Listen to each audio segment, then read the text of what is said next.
first of all. So I'm sure everybody, my name's Mike Purchase. With me on the keyboard is Joe Perry, and we've also got Yana Elms. Yana's going to be trying to respond to a few, respond to chat, or trying to keep up with chat if everyone has questions. Just because we're expecting a reasonably large number of people on this webinar, we're going to keep everyone muted, so apologies if that offends everyone or anyone. We might unmute later on, but I'm sure you understand. First of all, an apology from us. We had intended to do these training sessions in person, and as you're probably aware, we had a whole series of roadshows, or a roadshow around the country. We had already started those earlier on this month. And last week, as you may also be aware, Sporty HQ happens to be based in Hawke's Bay. We didn't live up to our name, sunny Hawke's Bay, very well on Tuesday last week when Cyclone Gabrielle gave us a walloping. And we had most of our team here. I think with about 18 staff in this office, and we still had, I think, about half of them without power on Sunday. We're now largely back together, but as I think you're aware, or have seen from the footage, we've got some real, some life-changing and quite horrible stuff in the community here. Has made a big impact, particularly in the areas of Pukepai, Pukepapu, and Esk Valley. So there's it's a lot to deal with. But that's the reason all of our trainers are based here, and it's just became too difficult trying to maintain the agenda that we had for the training workshops around the country last week and this week. A question that we normally ask is this being recorded? The answer is yes, we will record this session, and we will make it available online later on. In terms of the format for this, we're running this in two halves. It's going to be pretty quick. So there's 1 hour as a first session, which is really around all of the website side of things, news, how to make sites look good. So it's really around the website content management, newsletters, etc., and managing those assets. The second session we're going to launch straight into.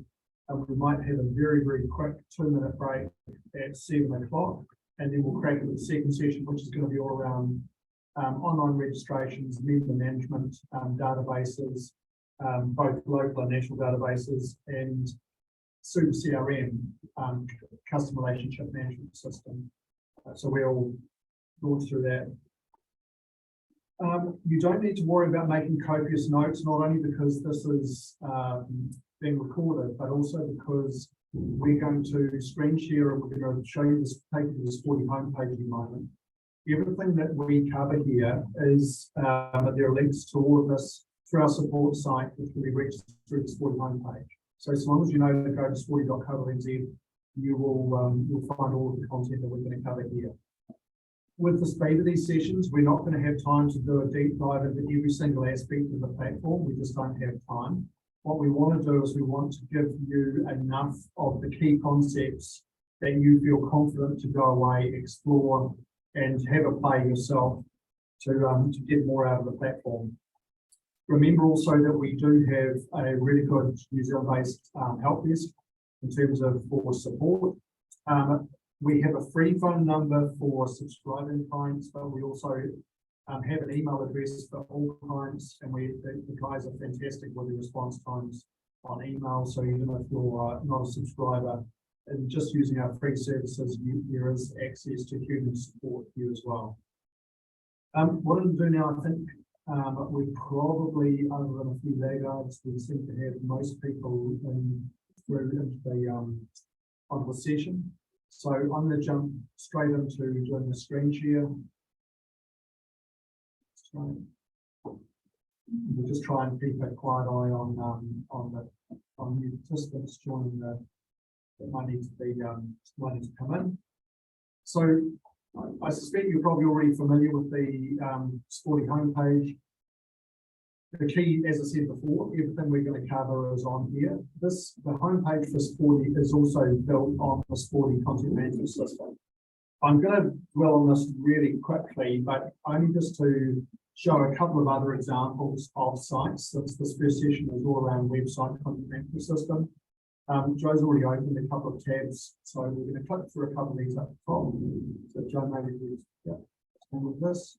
So as an example, here's the Cricket Wellington website. So if we shoot down through this. Once we've been through this session, you will get a very good sense as to how these sites were actually put together. Yeah, we'll take on a couple more. High School Old Boys. Again, going on the Sporty content management system. Sporty Rugby League.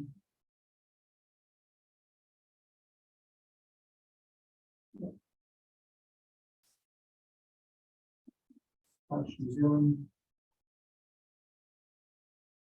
Now, obviously, many of these sites have had a little bit of graphic design effort put into them. That is important.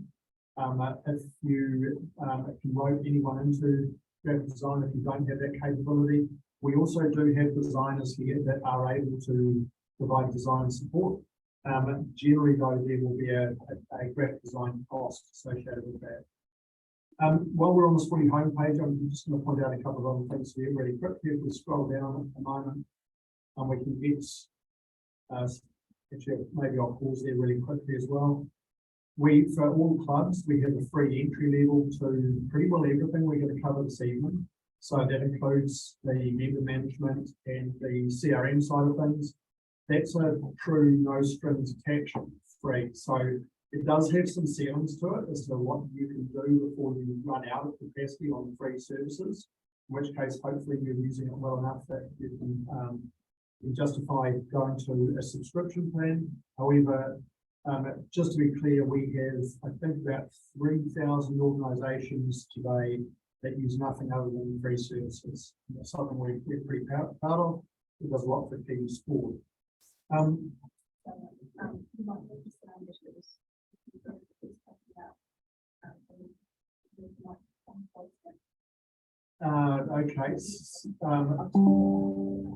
We've just been told that there might be a sound issue with echoing.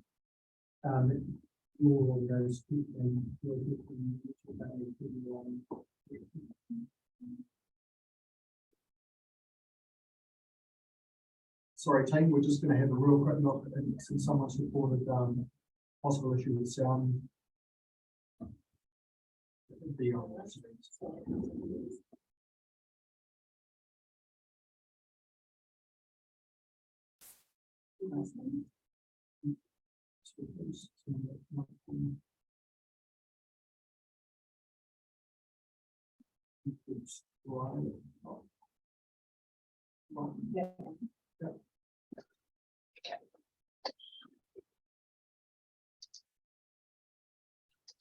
Guys, we've just tried shifting to a different microphone. Could you please comment? Someone else has already said it's clear for me. Yeah, someone said it's clear. Oh, okay. It's much better. It's better? Is that better? Okay. All right. Thank you very much for the feedback, guys. Yeah. We've got some enthusiastic feedback, which is fantastic. Thank you. Okay. Cool. So, Joe, in terms of just to show the support link from here as well. Yep. I think you can minimise that toolbar to the sense at the very bottom of it. Yeah, close the file. Great. So just a couple of things on here. The recording from tonight's session will be actually uploaded under the support page onto this page here. So we're going to upload the version onto that. But online support is from here. You can actually click on that online support and it takes you through to our support site. On the support site, it's kind of divided up in relation to a dashboard. And so you can actually click into one of the tiles and go through and have a look at the specific support articles, or you can actually start typing for a support article and it will show them in here as well. And we'll show you back on your site when you're logged in how you can easily get to our support. So obviously the starting point, if we go back to the Sporty homepage, I'm hoping that most people on this webinar already understand how to get to their own place on the Sporty platform for your own organisation. So there is just to be clear, there is a website available for every club, school and sports organisation in New Zealand. If you can't find yours, so in terms of to find it is through the Get Started button in the middle here.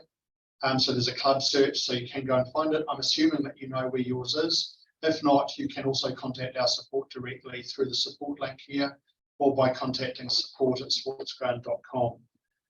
So what I'm going to do is I'm going to fast forward and actually, I want to just actually, Joe, play the website builder video, and then we'll jump into the website content management system.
That looked easy, didn't it?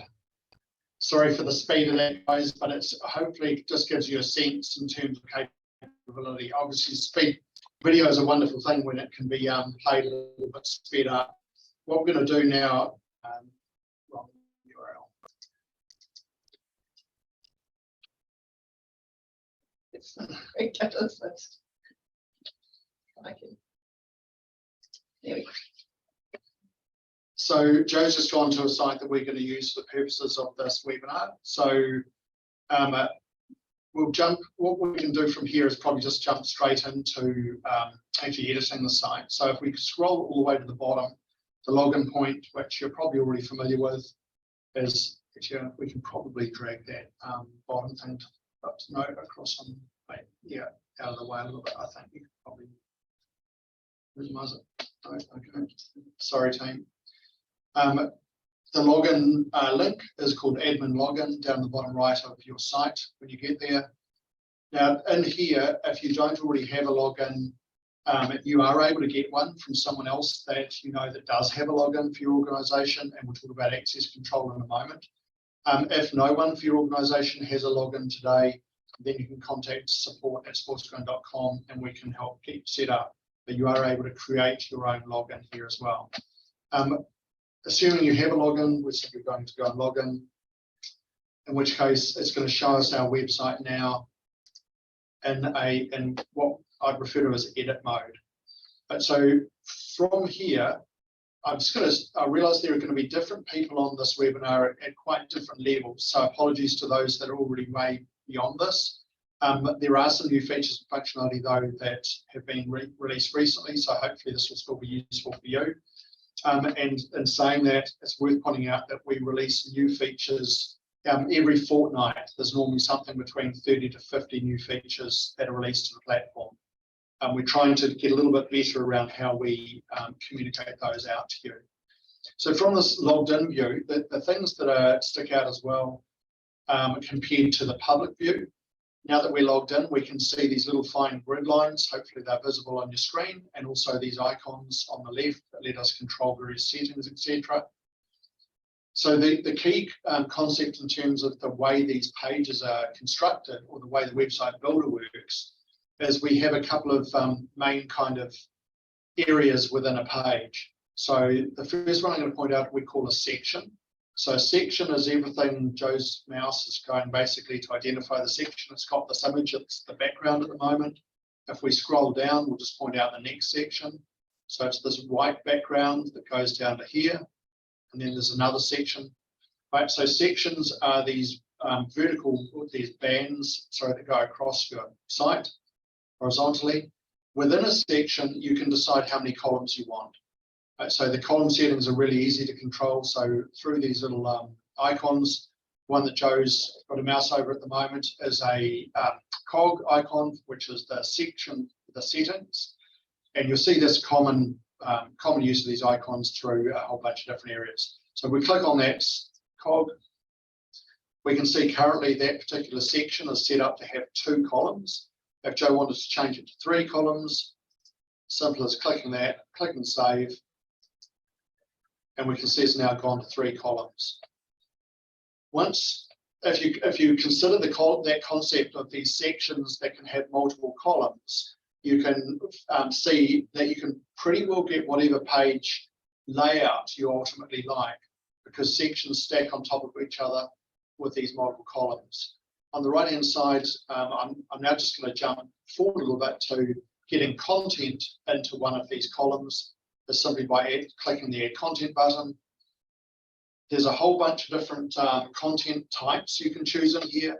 These are called widgets. Not sure where the name came from, but it's a standard used in website terminology.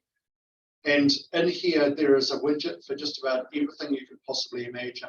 So it lets you decide if you're wanting to put in a video, put in an image, put in a news feed, a Facebook feed, a tweet from Twitter, or straight text. So maybe we start just with text, Joe, initially. So Joe's just selected the text widget, and now we're editing in line into that position. Right, so Joe's literally typed "Welcome to the workshop." The text editor runs, in a similar way to text editors that you might have used with Word or Google Docs. So in here, Joe can control the size of the font, colors, a whole bunch of other things. While we're in here, this is something for those that might already be advanced users, but you might be unaware of, is that the text editor also supports embedding media. So we don't necessarily need to do that, unless you've got a video or something open at the moment. Yeah, but if you were to, for example, go and grab a YouTube URL, you could literally paste it without even needing to click the icon. You can literally paste it straight into your text, and it will then put a video into this position. That is one of those life hacks, because what it does is it actually expands the capability of the text widget to hold a lot more than just text. Same thing in terms of inserting images. You could insert a tweet or a Facebook feed or do other stuff in here. Joe's just going to go to grabbing a video as a for example. So just book your holiday now. So she's just taking the URL for the YouTube video, copying that, going back to the site in edit mode, and literally just pasting that into a text position and saving that.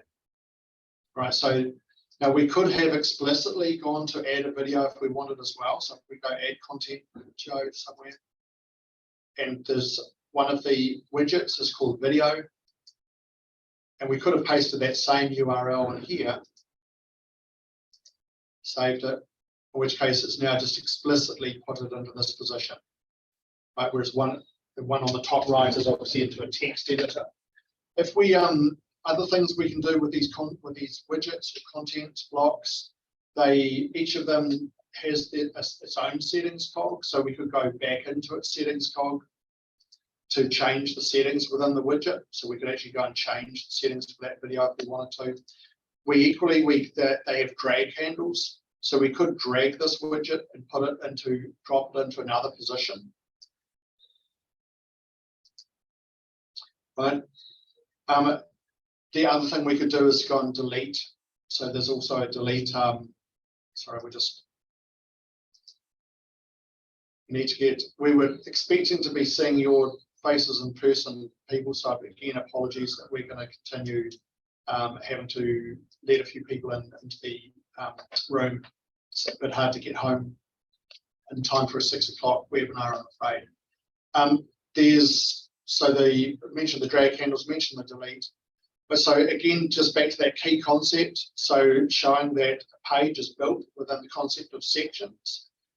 The background settings for a section as well. If I go to that same one, jump back into that. We can do other things in here. We could make the section full screen width if we wanted as well. Just show you what that does really quickly.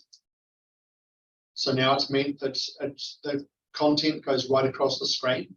Obviously, in terms of the way this appears to different people, will depend on what screen resolution they have for their own browser, right? So your visitors will have different monitors, different size devices, whether it's mobile, desktop, whatever, and the system will automatically handle it for whatever is their browser.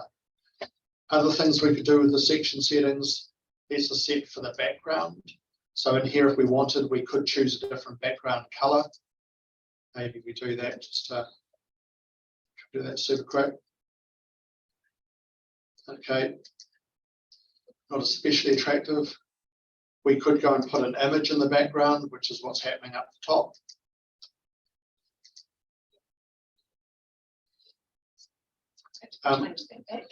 Yep, and equally we could, just while we're here, we could actually go and select a video and add a video to this background to run a moving video in the background as well.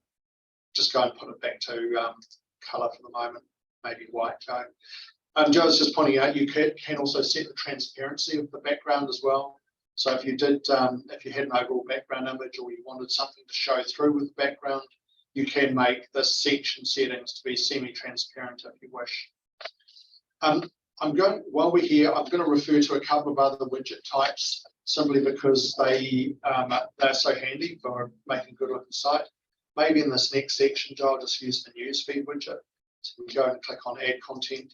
So in this case, the section settings is one column wide.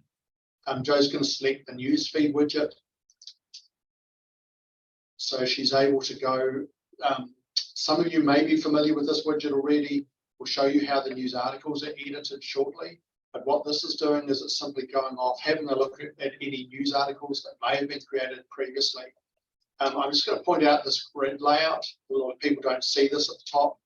Going to the grid layout lets us bring in news articles that automatically puts them into a grid for us. We can choose the way we want this to appear. So whichever one you want, Joe. The text below it. Yep, text below. The text to be that colour. Joe's just showing that there are a whole bunch of settings in here for probably you don't necessarily need to go and alter these, but you have a high level of control over this. So we've already, in the back end of the site, and we'll cover it in a minute, have uploaded news articles. So there are already news articles within the site. So all we've done here by using this widget, it's automatically displayed these 3 news articles. Joe's just pointing out that while we're working on the site as a logged in user, so we're seeing this in edit mode, we could hit view and see what the general public sees. So if we scroll down, so the question we're sometimes asked is, are changes live when they're saved? The answer is yes. So we found that if we put them through a staging process, people often get confused around what's published or not published. So this is live publishing. However, if you're wanting to build site content that isn't immediately visible, you're certainly able to set a page as being concealed or hidden. And that way you can work away building a page, maybe have others contribute towards that page, etc. Sorry, Jay. No, that's good. So what I might do with the other content widgets, Just a couple of useful ones that are quite useful. You can very easily add in a Google Map. But the button widget is one that's really useful to use as well. So it lets you go and add a button with whatever text you want. You can set a preset format of how you want the colour of your button, the styling of it, the size of it, whether you want rounded or square corners. But the key things with the button widget is the ability to link it. So it makes it really easy to go and link it to a specific page on your website, or a document, or an online form, or even an email address or a phone number. So in this case, I'm going to go and link it to another page. I've got a page called registration. So I've gone and added my button. And then when I go and click on it, it takes you directly to the page. So this is just the content on my registration page. cool. One other widget that I'm just going to point out really quickly is the notices widget. So if we go to add content and we'll select a widget called notices. Yep. So guys, we obviously don't have time to walk you through every setting for every widget. These are really comprehensively covered for every widget on the online support. For the moment, I just want to, okay, so websites and widgets. So through here, you'll be able to find a link through to every single widget.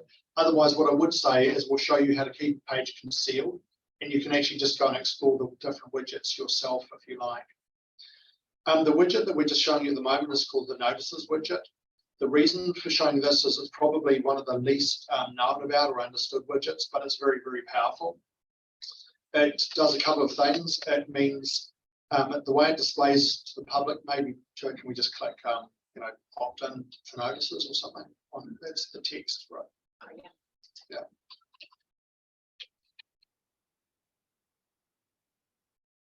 And just we'll save that. We'll just have a look at the way this appears to the public. Right, so there's a couple of different things here around the power of this particular widget. One is that any member of the public can go and click the email me notices button, in which case it lets them enter their email address, and they will then be emailed whenever you click or whenever you update this widget and hit send. Okay, so that's as an outbound, real short messaging outbound comms. It's really handy. The other thing here is that there's an area where you can, to send or manage notices. So in here, there are a few different things you can do. So one is, it's got an actual editor in here for editing text. We're also able to send notices, in terms of Joe through to the app. Yeah, it's going to point out that both the app updates, send a push notification to the app. A little while, we're going to talk about the free app as well that's available to every club and school in New Zealand. So if you're unaware of this notices widget is a method that you are able to send a push notification out to anyone who has your version of the free Sporty app. By clicking send, we're also able to see a history through that history tab in there as well of all of the notices that have been sent, and even delete a notice that's gone out to your app. So again, or schedule them to be sent at some stage in the future. I wanted to just highlight this app to let you explore it yourself if it's relevant to you for outbound comms. Again, as I say, it's short emails. It's designed generally for short emails, or to send push notifications out to your app, which we will talk about a little bit more about the app shortly. Joe, any other widgets that you feel? No, those are the most useful ones too. Displaying documents is very easily to do as well. Actually, quite a bit more of an advanced widget is the accordion widget. That's a really useful. Have a look at our support article that explains how to use it. So for example, it lets you display content where you can click plus to expand it. So it's the accordion widget. Team, I noticed the message on the screen saying internet may be unstable. Again, comms have only recently been restored properly to different parts of Hawke's Bay, and there is a bit of competition for internet time. So I'm hoping that you are hearing and seeing this okay. Menu area. So we've talked about page construction. One of the questions that we would often get asked at this point is around the difference between the free sites and the paid sites. So if you go from what's available for free, there's a detailed description through the online support area. However, broadly speaking, you'll find that if you'll run out of space in terms of the number of sections or the number of widgets deep within a section you're able to add. A pop-up will let you know that it's basically you've hit the maximum for the free service or free sites, and it encourages you to go to a plan. Through some clever design, you are actually able to get there's over 100 pages of content on the free sites, and where there is a fair amount of depth, particularly with the home pages. So we find that as a starting point, free sites are fantastic, but the moment that you actually want to unlock those limits, please contact us, and I'm not shy to do a little pitch on this. At the end of the day, it's the paid ones that keep free service running as well. Joe's pointing out the menu, so we've shown you how to put content on a page. I'm just going to point out for site structure, there's an area at the very top of the page that is a header area. Headers, the reason that this is different than other sections is that the header will persist through every page of the website. So whenever we make changes to a header, that header will exist right throughout the whole website. Similarly with the this menu item that we're looking at the moment with blue, so the menu obviously persists through every page as well. And down the very bottom of your site, there is also a footer area, and the footer will remain, will exist throughout the entire site as well. So everything in between the menu or the header and the footer is obviously custom page by page, whereas those elements themselves stay the same. So the footer and the header give you the ability, just like a section, and that you can divide them up into different columns. You can have different backgrounds in them as well. And within that, you can add content that you can add any widgets that you want to within both the header and the footer. So if I look at the footer, the header on this one, we've got the scrolling text widget that appears across the top here. You can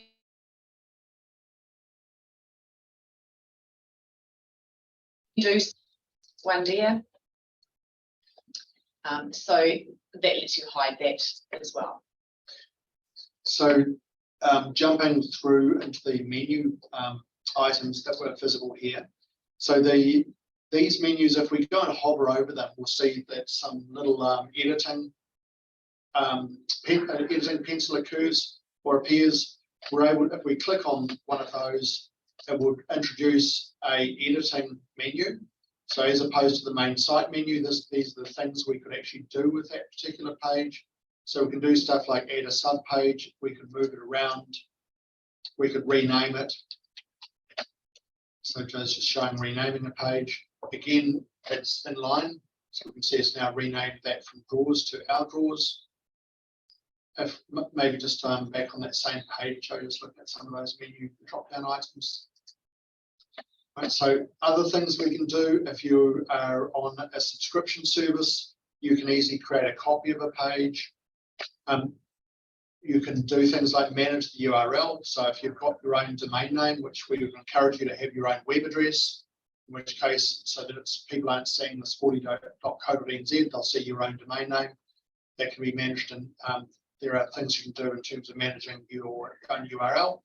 Joe's showing here a couple of other things really quick. We could hide a page or unhide it. If we hide a page, it will appear with a strike through the page name. If we unhide it, the strike through will disappear to indicate that it's visible. maybe not that page, Joe, but one of the other ones, if we could look at these. There's under hide, there's another option, conceal from menu. We're often asked if you can hide it, what does conceal mean? If you hide a page, it means that no one can navigate to it. The page itself is basically is pulled from, it's visible only to you in a logged in state. Whereas if you conceal a page, it simply means that it will no longer be visible in your menu to the public. So Joe was just showing we can see this page called registration. It's indicated that that page is concealed to us because we can see that it has this, the little cross through with the I, and it's in italics. If we hover over that, sorry, I'm saying, sorry, Joe's just showing. So we've linked to it from our homepage. Because we've linked to it, it will still take us through to that page. So this registration button is linked to that registration page. And because while it's concealed from the menu, it still actually takes us through to that page. So it still exists, right? So it's still reachable. So if you know the URL, and I just point out, just talking about URL, so that's the address in the browser. Every page you create or update has its own URL. And of course, if you have your own web address or domain name, there is your own custom version of this URL as well. But you're able to then send this link out to anyone. You could obviously link to it within your website. You could go and link to it from a button. You could send it in an email, or you could put a post on Facebook or whatever, simply to your URL, and anyone that clicks it will land on the public view of your page. Useful site settings. Yep. So just pointing out up the top of the screen, there's the site settings button. This brings down a drop-down menu. First thing I point out is across on the very left in here, there's a area which is around style of your site, look and feel. This is an area where you can set defaults for different widgets and different functionality on your site. Earlier we showed, for example, how you can put in place a text widget.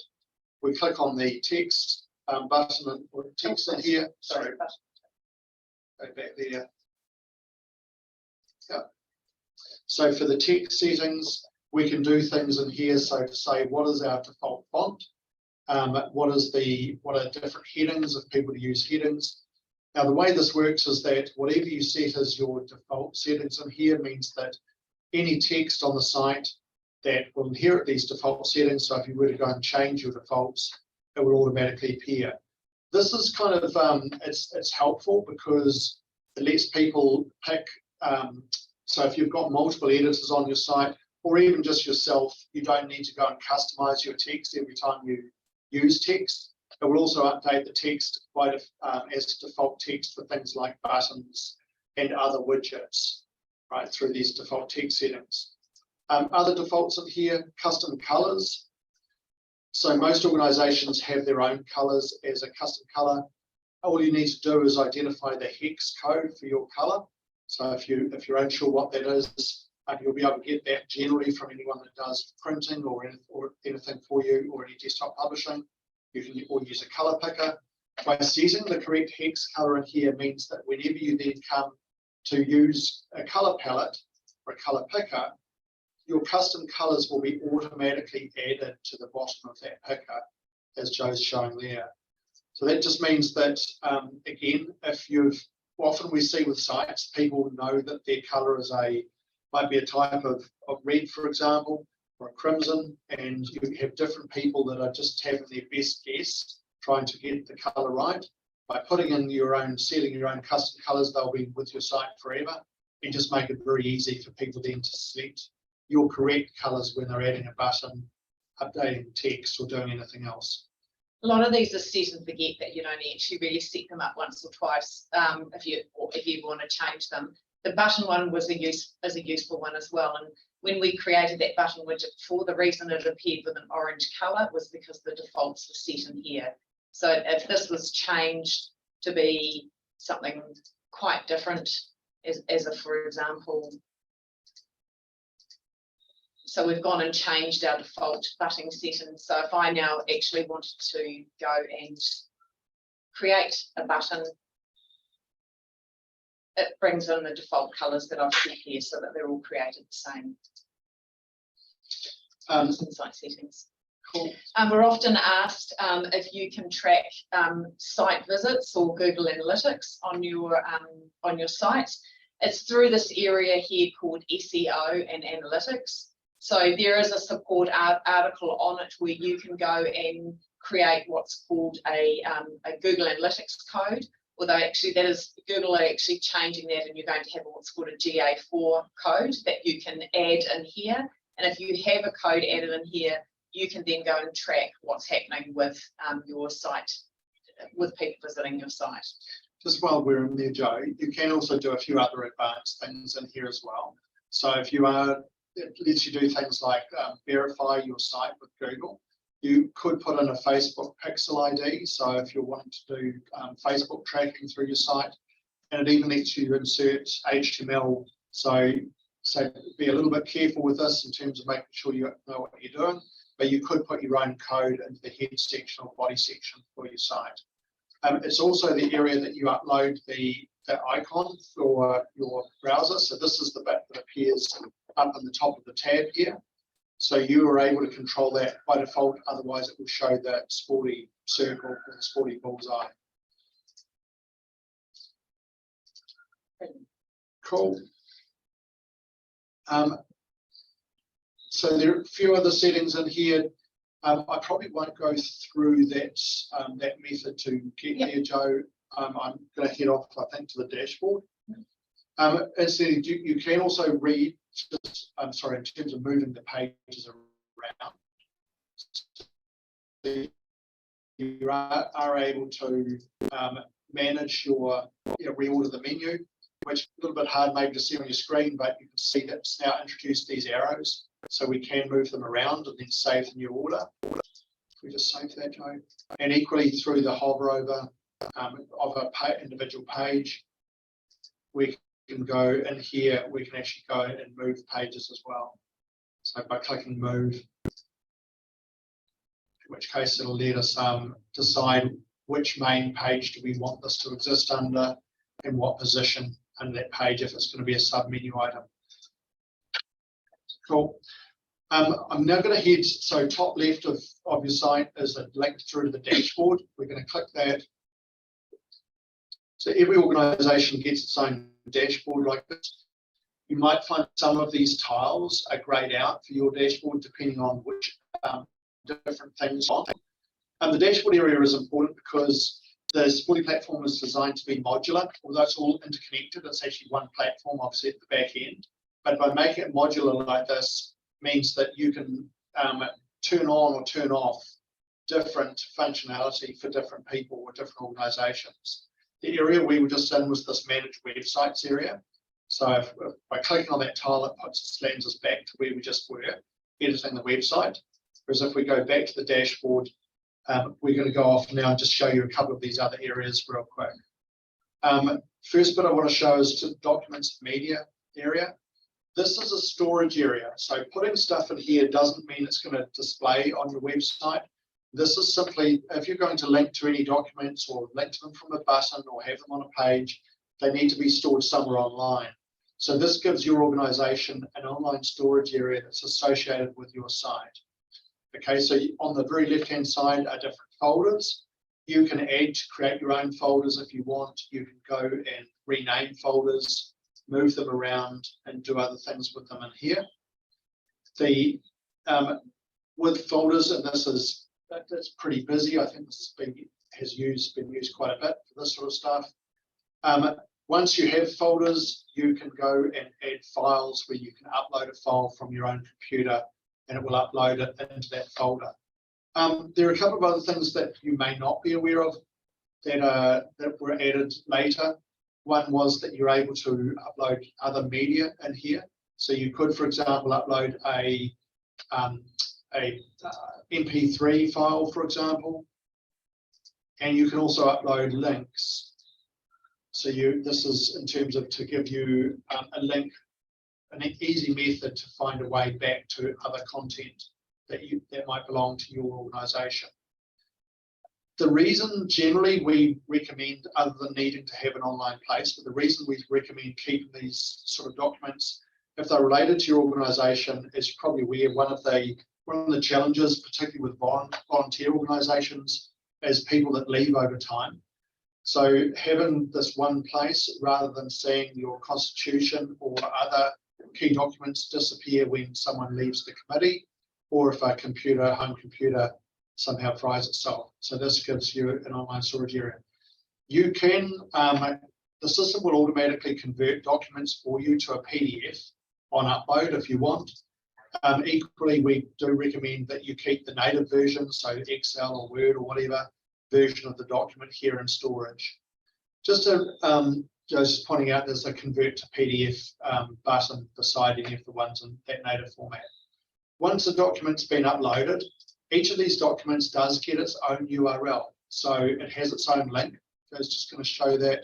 So you could go and copy a link directly to a document that you've stored with your site.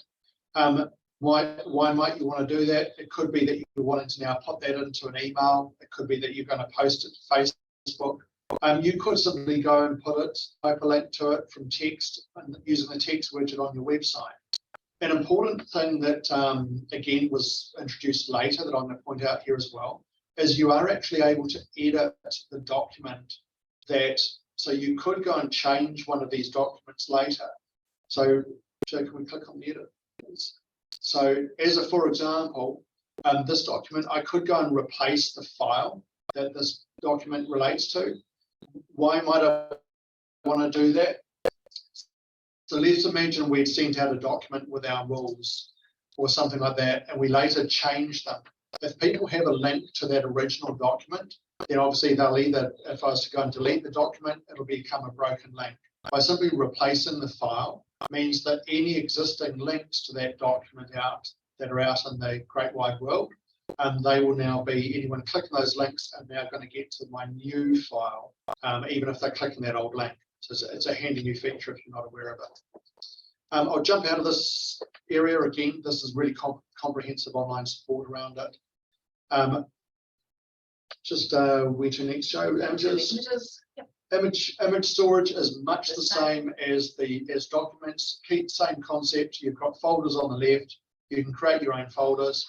Probably just a couple of things that weren't here when a couple of years ago. One is that there is now, we've wired it up to free stock images. So if you click get free stock images, you can now go and browse a whole heap of free stock images. They're actually, I think there's something like 2 million images in total. So you can just go and search within the stock image gallery. And then by selecting an image, it will automatically bring it into your own image gallery so that you can use that within your site. These are all royalty-free images, so you're able to go and do whatever you like with it. Joe's just showing within the image settings as well, you can go and delete an individual image, move it around, do other things with it.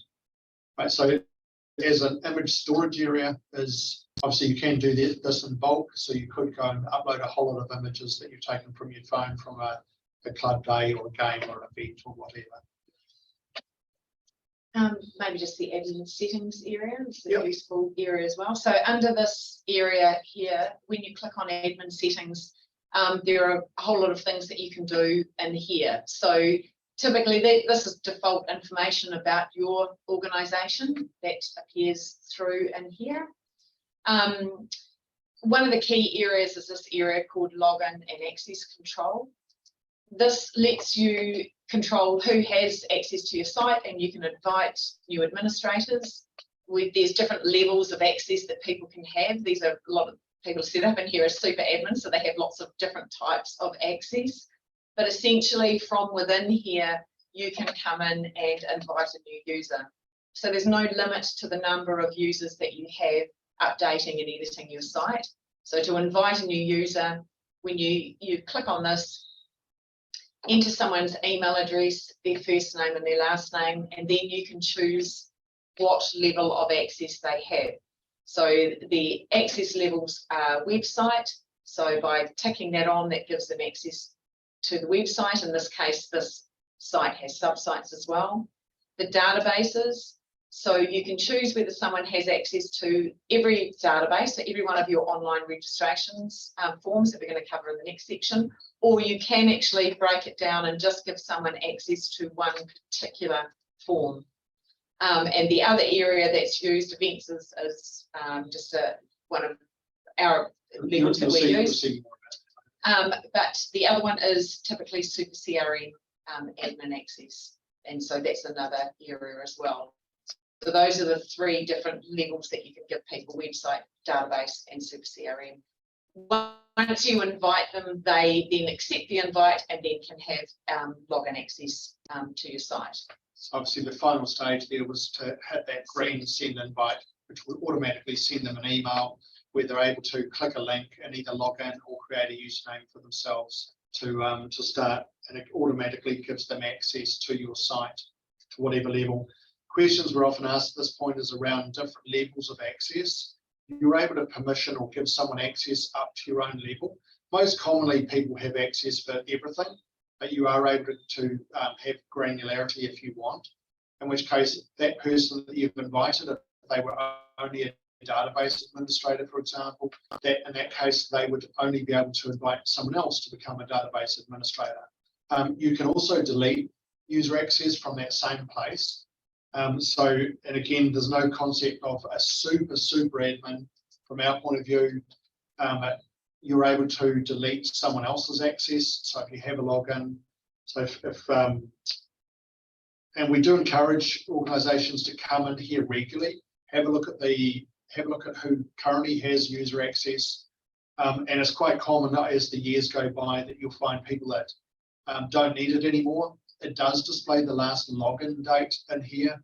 So you're able to go and say, this person hasn't been in for a while, or they're no longer on the committee or relevant to have access, and somebody can't remove their access. That's not deleting that person's user account. It just means that they will no longer have access for your site. They'll still be able to do things that they might be doing for other sites. So where we are, just as a reminder, in the dashboard is in this admin settings area. The other main time you'll come in here is this connections area.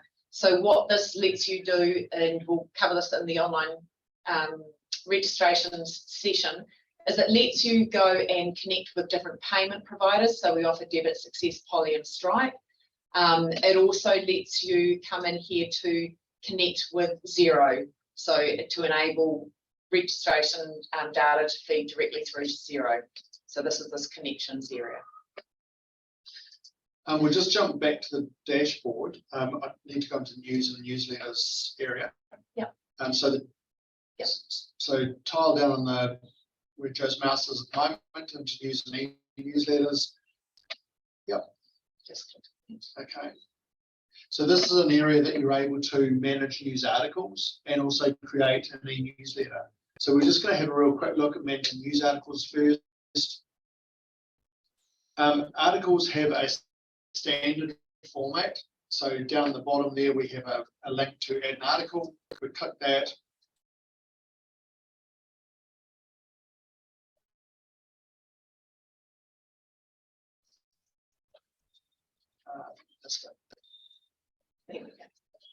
So adding an article, articles have this, as I said, standard format. So we can put in the title for the article. We could go and copy and paste text in here, and this is a fully functional text editor like on the site. So you could also go and embed media. You could post a YouTube video in here, put in images and do other stuff. Joe's just grabbing a video. Maybe we use okay, cool. And then over on the right, we can add, this is to create the thumbnail for this article. So the way that it might appear in a news feed, for example. Joe's just grabbing an image from over here. While I'm in here, I won't dwell on this too long, but there are a couple of advanced options. So down the very bottom, Joe, we've got the ability to do things like embargo a news article. So we can say that we want it to publish automatically on a particular date and time. So we can go, if we were to click on that, I won't actually save it in here, but we can click for a date and a time. Okay. We also can do do a couple of other things where we put on captions for the photo or for the photo that goes with it. We can decide whether the article is going to appear in our mobile app. And there's a few other settings in here as well. I'm just maybe like that. Yep. So, and equally at the top here, you can set different categories and apply different tags to your news articles. So in this case, I've got some categories that I've already created that I could actually go and select it here, which lets me go and display news in certain areas in the widget by only selecting to display a particular category. Yeah, so by giving an article a category like junior in this example, just means that when we go for the newsfeed widget that we showed you on the home page, if we had set that newsfeed widget to only display articles relevant for juniors, then it would display this article and not an article for seniors, for example. Right, so it just means that by creating news articles in this one place, they can automatically then populate through to the widgets on your website based on the settings in those widgets. And so the key concept is that you're able to, let's save this article. So you're able to create articles that are then available for those widgets on your website. The other thing these articles become available for is the e-newsletter. And we'll jump in there real quick now as well. Yeah, I'll just show how we come back to our. Joe's just going back to the home page, just really aware of time.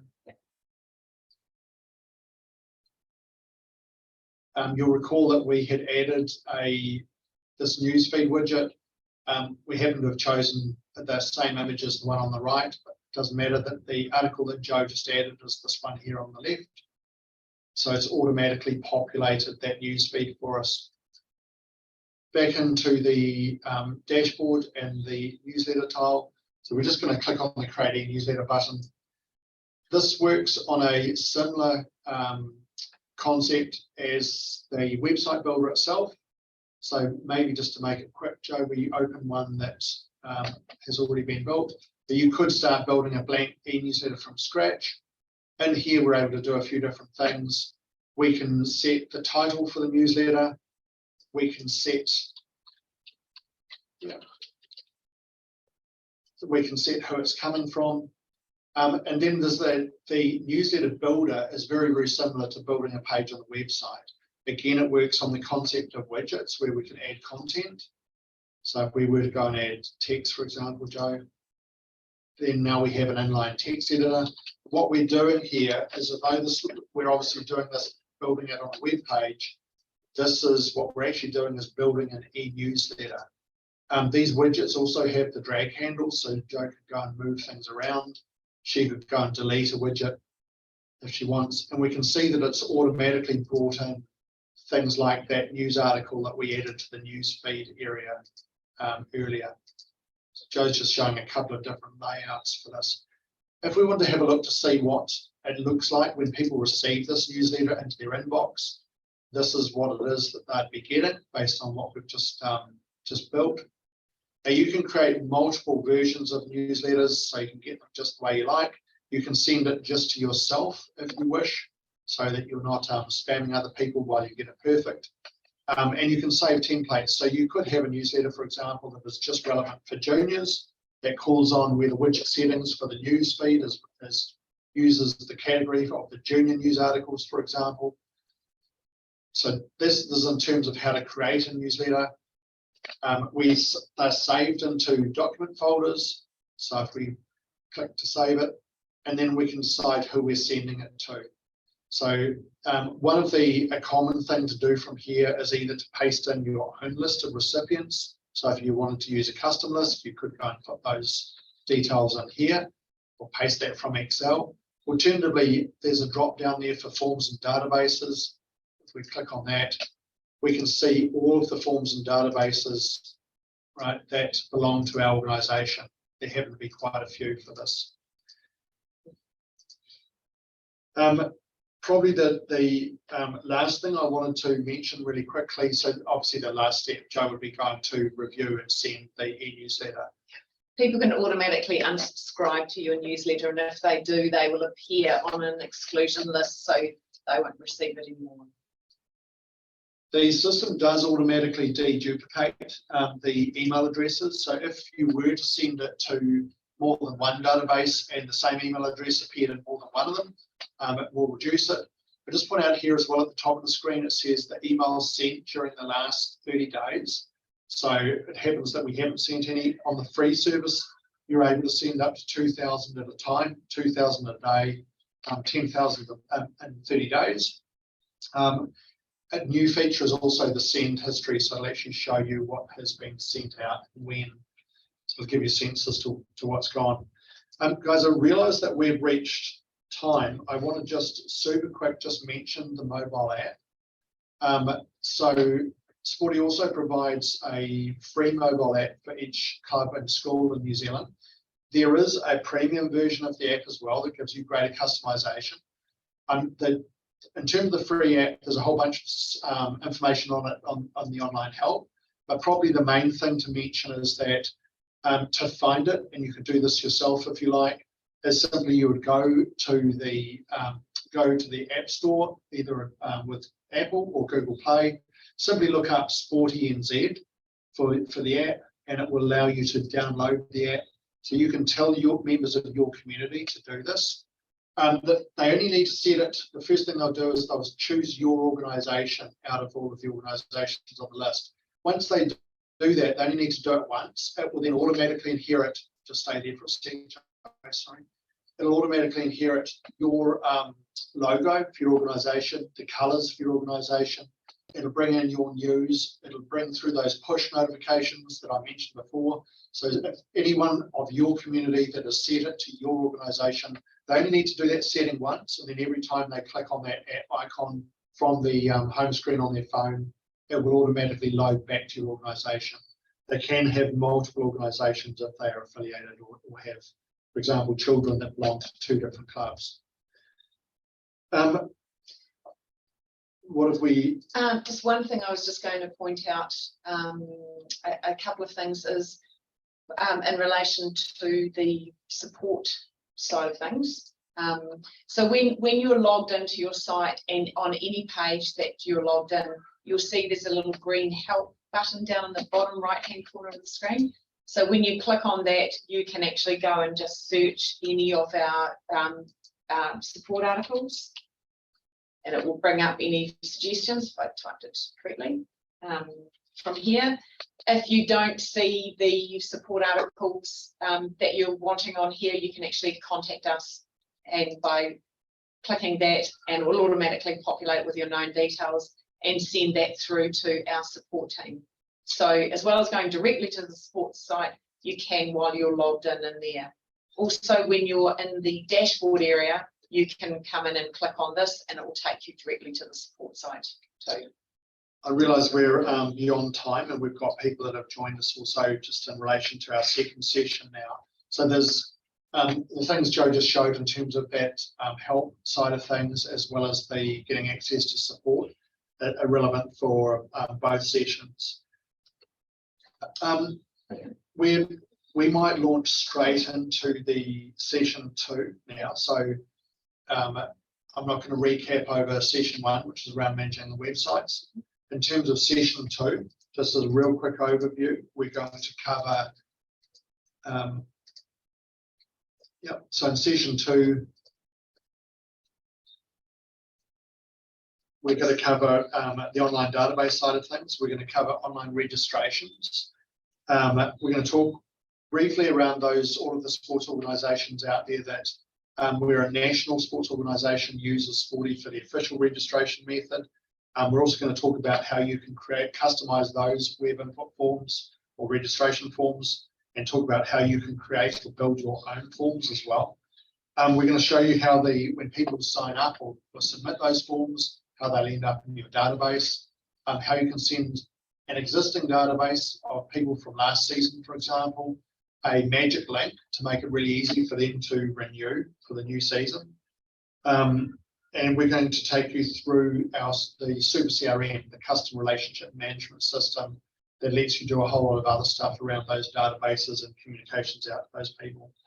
The first thing I wanted to do was just as an overview, is to play as a video for Super CRM. And this is probably a good overview. Yeah. It's pretty short. I'll just go full screen on this.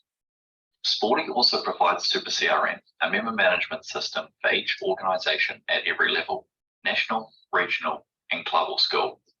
Super CRM keeps everyone's contact details, notes, and history in one place. It lets you see a clean grid view of all members and contacts. Set your grid to show whatever columns you like.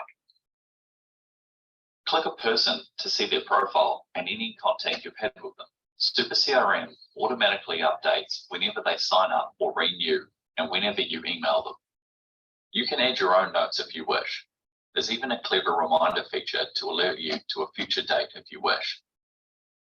It's easy to filter your people by their role, age, grade, or other characteristics.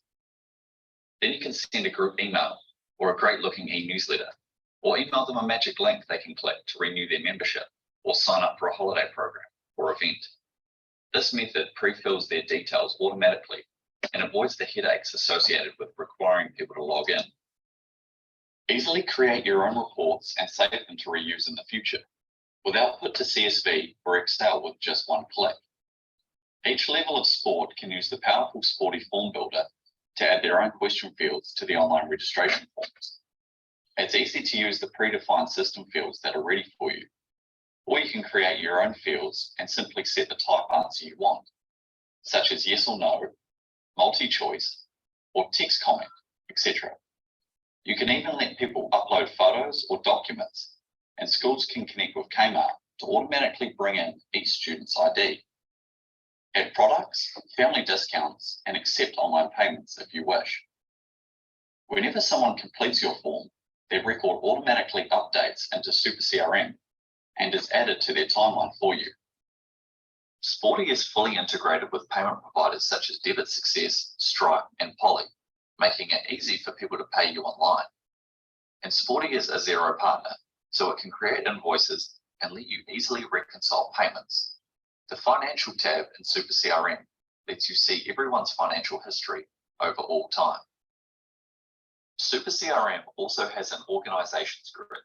This is hierarchical, so national and regional sports organisations automatically see their affiliated organisations under them. It's also useful for keeping contacts for any organisations such as sponsors, suppliers, funding partners, and other stakeholders, making group communication simple. Super CRM is cloud-based and secure, giving you a single source of truth for all of your contacts over all time. It was built to be mobile first, meaning that all this functionality is fully accessible via phone. There's a great visual metrics view to give you the business intelligence insights you need for management, planning, and reporting. Cool. So again, that was a bit of a speed dating version in terms of showing the way that the Super CRM solution works in terms and with online forms. We're now just going to jump into the detail of this a little bit. So Jo again has logged in through the bottom right of her site. She's gone back to the dashboard. So there are a couple of different areas that we want to focus on in here. First one is this online registrations tile. So if we jump into here, so for those organisations, if you obviously, I keep talking about sport. This is obviously appropriate for schools as well. And in the sports side of things, it doesn't really matter whether you are a national sports organisation, regional, or a club or school. You will get your own view similar to this. So for those sports that use Sporty for their national registrations or the national database, so sports like netball, NZ, New Zealand rugby, etc., or league or touch, you will automatically see the official form. If your organisation is involved in that sport, you will automatically see the official registration form in here for you. And so Joe's just gone in to show again, we've got a folder structure on the left-hand side.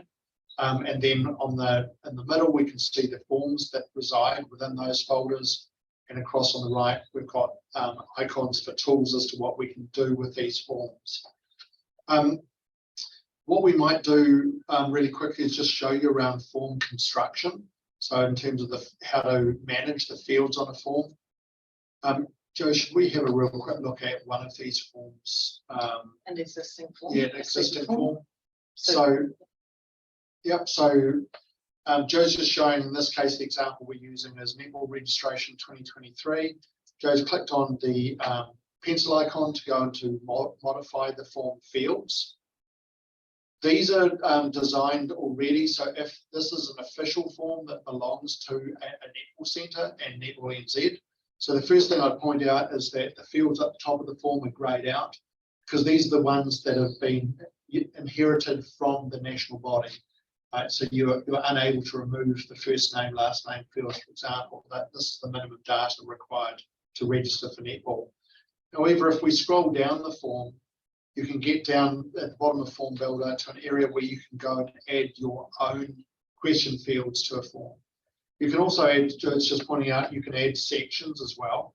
This is like, it is a bottomless cut, so you can add as many questions or sections to your form as you like. Be a little bit wary with this, of course, because the more questions you add to your form, you're making it more laborious or more onerous for people to actually complete your form each time. But you can add whatever's relevant to you. I'm just going to show you in terms of these, since Joe's added a question here. The first thing it's going to do, and this has changed a little bit over the years, Joe's given this a name for a section. She's then choosing for this particular question. We now support, we've decided to separate our fields into two different types. One's called a system field and one's called a custom field. The system field first, and it's got a handy use this first. If we click on that, and over on the right, we can see if we scroll down, maybe scroll down the page a little bit too. Okay. We can see a number of these are already in use, so they're greyed out. Right, so the ones that are greyed out just means that they've already been used on this form. So these would be ones that are used as part of the superform fields. If I look at the very top of first name, last name, email. So they happen to have come in from the national body because this form was created and shared by the national body with you. But through the down in here, there are some other ones. We can go and click as many of these as we like. Maybe just click a couple of them, Joe. Right, so to add them to the form. Worth pointing out that in that field as well, for any schools that might be participating in this, we have integrated this with KMAR, so you are able to bring through the KMAR ID for a student and do other things automatically. The other question type in here, if we were to go and add a question again, and instead of selecting the system field, we're going to select a custom field. What that does now is it gives us a choice of different types of questions we might want to ask. So this is really around what sort of answer are we expecting. So as a, for example, if it was to be a yes/no question, and we go and add that, right, maybe have a question like, will you volunteer or something? Now, the reason that we're wanting to set this, the answer type, to be a yes/no answer, means that the way that will appear to someone who's completing the form is it will give them only the options of yes/no. If we'd set the answer type, sorry, Joe, if we'd set the answer type just to be text, then you're not going to get normalized responses coming in. So it means that it makes it difficult to filter those. So if we'd said, will you volunteer, and just left the answer type instead of yes/no, if we'd set it to be a text field, some people might write, yeah, or that some people could write no, or just Y or N or whatever, which makes it very hard later for you to sort the data or do intelligent things with filtering on it.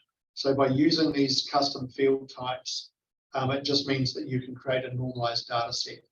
Joe's just pointing out that there are other settings for an individual question field as well. So she's clicked on the required tick box. By doing that, what you're doing is you're making that question mandatory, right? So in which case it will appear with a little asterisk beside it, and people would not be able to submit your form unless they answer that particular question. To the right of that one, there's an admin only tick box. The way that works is it means that you can add a question field to a form that you've decided is information you want to know about a person or store against their record, but it's for your use only. So this is like an office use only or an admin only field, right? So it might be, for example, information that your organisation wants to store against a person, but you don't want them to see it or complete it themselves, in which case you can make that field admin only and it won't be visible to the public, just to you. Joe, can we just maybe add in one more question field here? I'm just going to point out maybe a slightly more advanced custom field, maybe a single choice is fine. Actually, sorry, can we just stay on the click down for a moment? We won't go through all of these because we don't have time, but I'm going to point out a few other things. You could put in a date field. If you add an address field, it does smart things, like it will auto-complete as they start to type the address. There are other things in here. If you choose an email field, then it will require it to be a correct email syntax or format for however they answer it. You can get them to upload a document with a form, for example, get them to upload additional photos, or do other things. A new field that we've introduced recently that is also worth pointing out is called the attendance field. So you can actually add a field that lets people, where you set a date and time, and it allows you to see people that are going to be coming to an event, and for you to then mark them as attended when they come to that event. Again, I realise there's a lot to take in here. Key concepts, just a reminder, where are we? We are in the form builder. So this is an area where you're able to add question fields to an online form. You could be building your own form if you want, but equally you could be adding your own question fields if your organisation is using an official form that you've inherited from a government body, like a national sports organisation. We might actually cancel out of here, Joe, having mucked around in here, and just go. I'd just like to go back to the back into that online registrations area. If we go back to just while we're here, I'm just going to show every form, regardless of whether you create it. So the build new form button here, I'll just point out, if you were creating your own local form, that's how you do it. Is click build new form button, and you can merely add whatever question fields you like. For these official forms that you've inherited from a national sports organisation like Netball NZ or New Zealand Rugby, they're easy to identify because you are unable to delete them. You can delete your own ones, whereas these ones will appear in here automatically for you, but you can't delete them. So easy to spot an inherited form from a governing body. Every form does have its own unique link or URL. So Joe's just clicking over the little button that looks like a chain link.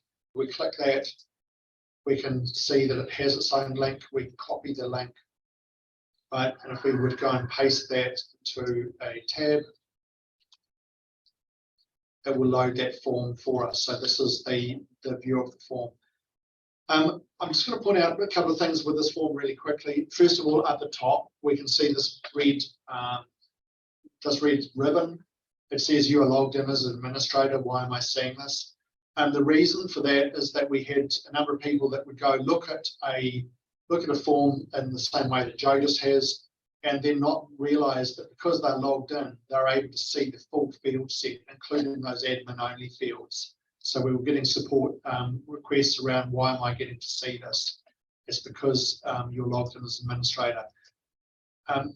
You either could log out like Joe's doing, or you could just go and view the form in an incognito or in private tab. And you'll see that has now disappeared. So this is now the public view of the form. While we're here, I'll point out a couple of other things that are recent additions as well. At the top of the form, we can see that we've introduced a couple of other things. One is the ability to use a person's known details. So we can see this checkbox. You can decide in the form settings whether you want to enable this or not. If you do enable this, this little bar will appear in the same way that we're seeing here. And what it means is that if someone knows their reference number from last year for your organisation, so whenever they register with you or if they renew it, it will issue a unique SP reference number. So if they get that from a previous season or a earlier form, they can simply go put that SP number in here, treat it almost like a membership number. And by putting in that combined with their date of birth combination, it would auto-fill their known details for you. So they previously must have registered with this organisation and entered their date of birth on a form before they can actually use this feature. So it's just it's an autofill wizard that lets it just makes it way quicker for people if they were edited or wanting to complete a blank form like this. The other thing I'm going to point out here is that we have introduced family registrations so that you have the concept of a primary person. Again, you could register people individually, but by bringing family registrations, it means that you can now add multiple people within an instance of registration. So if, for example, you're a sports club and you've got a parent wanting to register 2 children, they can now go and add the second person as part of that one instance of registration, and that way they're only going to be making a payment once. The family registration side of things, as Joe's just pointing out, is really comprehensively covered in here. You can go and link family members together and do other advanced functionality. So maybe if we jump back to the form builder, Joe, I'll just also maybe just really quickly point out, log back in the advanced settings area in the form builder. Just logging back in, going back to the dashboard, we're going to jump straight back into that online registrations area. This time I'm not going to edit that existing form. I'm actually going to go and build a new form just to show you real quick what that looks like. In here, you'd give a form a name. It could be any purpose you can imagine, anything you want to get people to sign up for online. Right, so it could be for a club working bee, field trip, rec trials, whatever's relevant for your organisation. The bit that I was bringing you in here to show you was that hidden away under this orange advanced options button are a whole bunch of other things that you settings for a form. So you can decide whether or not when someone completes your form and submits it, will it email a copy to that person? So that if that's ticked, you can decide whether the, I won't labour through all of these, I'm just going to pick out a few of the key ones. You can decide whether you're going to allow someone to update their record. So if they are emailed a copy, if this button is ticked that says allow registrant edit, it means that the email confirmation that gets sent out to them will include a link for them back to their form. So they could update their own details later, if contact details later if you wish. The enable family registrations, Joe's just taking that on here, in which case it will introduce that the ability to add more than one person to an instance of registration. Again, that's over to you. That bit allow form to autofill with known details, that wizard that I mentioned where they put in that SP number. This is where you can turn that on or off.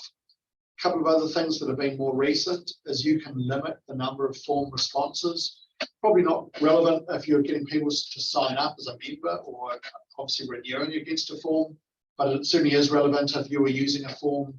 You might be using it just to sell merchandise, for example, and you know you've only got 50 t-shirts, for example. Right? So you could say that there's a total of 50 available here. Or you could be selling tickets or something like that, and so you're only going to allow X number of registrations. There are some other things you can do in here as well, like allowing a player to register directly to a team and emailing a copy of the registration. Probably one I will point out while we're here, Joe, is that exclude from CRM. We're going to be showing you the CRM view shortly. You can decide, so with every form, remember that once you create a form, you can then send people a link to your form. You could post that link to Facebook, you could put it on your website, do any way that people find a way to your form. If they submit against your form, then their record will end up in your database. What we're about to show you is that that record will end up updating into the CRM. You may decide you don't want that record to go into the CRM, in which case you can exclude this record from the CRM by ticking the tick box here. Other things in here, you can decide if you want to be emailed a copy of the registration when someone emails. So this could be going to a secretary or treasurer or whatever. You can set a start date and a closing date for a form. So if you don't want it to be available beyond a certain date. And there are a few other things you can do in here as well. Probably that confirmation email text I'll mention real quick. You were able to set customize the confirmation email that goes out to people. So if they were to sign up, you could give them additional information in here that would go out in the confirmation email. And again, you could include links to other resources or other bits and pieces in here. This is a full text editor, so again, you can customize the way, the size of the font, the color, and all the rest of it. Other things that are typically used, there's an introductory text. This is for the form itself. So if you were to put intro text for the form, and we'll just keep, maybe just jump straight on down. We've already talked about adding question fields to the form. So you could go and add whatever system fields or question fields you like. We can see that this is a new form, so these haven't been used on this particular form. So Joe's just rapidly added a few other question fields.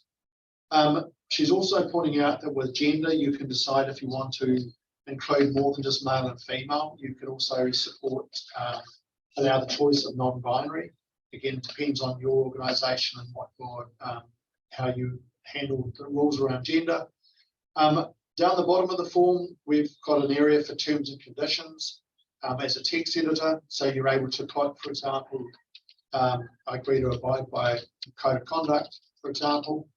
You could again link out to the code of conduct or do whatever you like. If you put anything in the terms and conditions box, it means that a checkbox will appear on the public view of the form and they will not be able to submit the form unless they accept those terms. I'm just going to go down the very bottom now to this product section. So down here, a few different things. This is where we could go and add products to our form. Might do that really quickly. So subs, for example. So Joe's calling rego fees. Obviously, you could have one called senior subs, one called junior subs. Joe's just added this as the senior rego fees and made them $100. Juniors, $50 as for example. By doing this, what it means is that at the bottom of your public view of your form, is it will then let people go through and actually select one of those options. And we'll show you how we can do a couple of other advanced things with this in a moment. But ultimately, if we had tied this to online payments, then it will give someone, just by doing what we've done, it would let someone select, if it's selected senior regos, it would automatically then give them the ability to pay that $100 through online payments with you. Joe's also just pointed out that there's the ability to, depending on what is the payment method that you're connected to. So if you're connected to Poly, Stripe, or Debit Success, each of them have different levels of merchant fees. These are explained through sportspay.co.nz. There is a link to this from the Sporty homepage, so you don't need to worry about remembering this. I'll just point out real quick that Poly is a super cheap method. If you're not using Poly, you may want to give it some thought. It's simply that Poly fees are only 1% plus GST, and they're capped at $1, right, for not-for-profits. So it just makes it super cheap. Stripe fees are also pretty reasonable, although not as cheap as Poly. Back to the form builder, we can see regardless, so unfortunately we don't have control over those merchant fees, but what we can do is make it easy for those to be added on to your, to include the transaction fee. So by Joe having ticked that, it's introduced a line called transaction fee down the bottom products. For each of these different things, if you've connected to Xero, it lets you set what are your Xero settings and also for a per line item. Yep, if we click that, Joe, on the right. Okay, sorry, Joe's just pointing out that you can set your default GL codes or your chart of account codes with Xero. So sorry, Joe. Yeah, one thing pointing out as well is that's new is this context tab. So it's often been raised when people are registering and it's children that are registering. If you're connecting with Xero, the draft invoice is raised in Xero in the name of whoever's listed as the first name and the last name on the form. You can change it and that you can change which is the default name for the Xero context to be raised. So if this form had parent guardian fields, they could be set to be picked in here, and that means when the invoice is raised in Xero, it's raised under the parent guardian name. So we do have a lot of support on Xero settings and what you can do on the forms. Yeah, the ability to map or dictate. So again, Joe's just to not everyone on this call is going to be using Xero. But if you are using Xero, then one of the things that the Sporty is able to do is to create a contact in Xero for you if that person doesn't exist.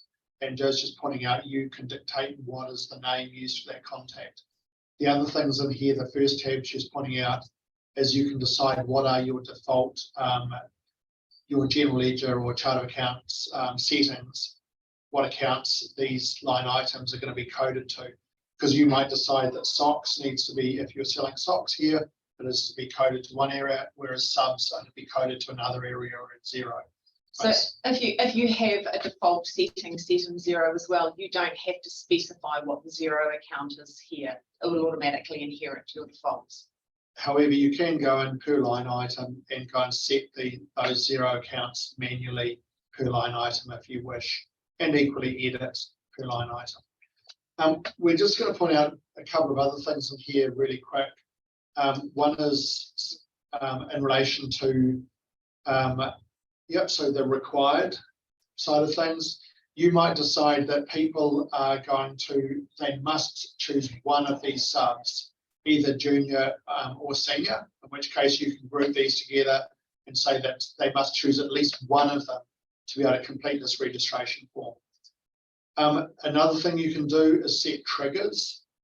Trigger is a relatively new feature. If we click on that, please, Joe. So the way triggers work is that you can choose one of the question fields on your form. Do that, please.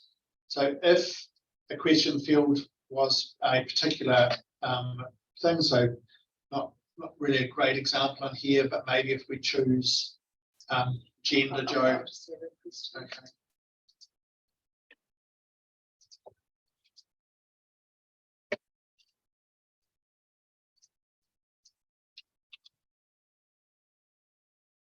So Joe's just adding a question as age group, for example.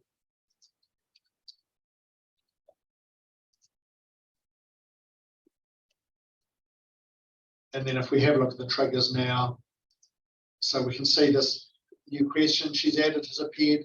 So we can say if it's chosen where they choose senior, then we want to increase the quantity of that particular item by 1. So what we're doing here with the trigger, and this is, I realize this is a little bit advanced, but what it lets you do is it means that if someone answers a particular question in a certain way, we found that some people would go, they're actually a senior, for example, and then they would see that the junior subs are cheaper.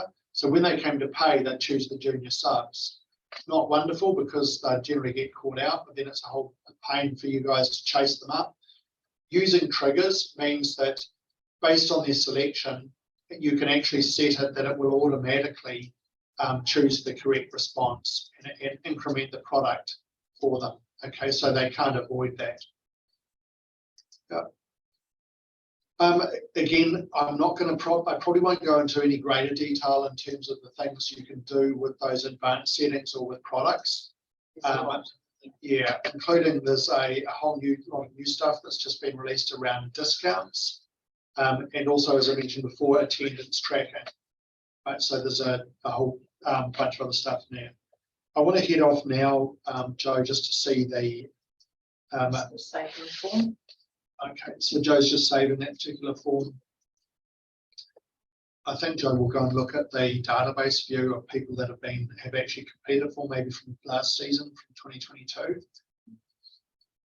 So we've gone into our 2022 folder. We were looking at before at the 2023 netball registration form. So I can see in here there is the 2022 netball registration form. Obviously, the areas that we've been mucking around with, we're editing the form fields, and then we showed you the public view of that form. However, what I want to show you as well is by clicking on the form name, we can see the database of people associated with that form. So a key concept is that whenever you create a form, or if there's an official form made available for you, that every form equals one database in this particular view. Right, so Joe's jumped into the 2022 database for this netball registration form. Sorry, Joe. Have a look at 2023, show the difference. Oh, okay, yeah. Yep. So the reason that they were green in the 2022 one, maybe I might just hang in the 2022 one for a moment, Joe.